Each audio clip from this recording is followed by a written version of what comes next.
Ang tao'y pinaghihirap ng Diyos upang bigyang aral at kanyang pinagdurusa upang mabuksan ang kanilang pananaw. Sa likod ng bawat luha at sakit, naroon ang dakilang layunin ng Panginoon upang turuan tayong magpakumbaba, magtiwala at lumapit ng higit sa Kanya.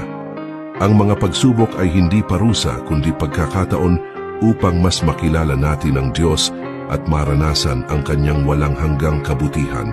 Kapag dumarating ang bigat ng buhay, huwag mong isipin na iniwan ka ng Panginoon. Sa katunayan, siya'y lalong malapit sa iyo sa mga sandaling mahina ka. Ang mga sugat mo ang nagiging daan upang makita mo ang kagalingan ng Kanyang kamay, at ang mga luha mo ay nagiging binhi ng bagong pag-asa. Tandaan mo, hindi mo pinapasan ang lahat ng mag-isa.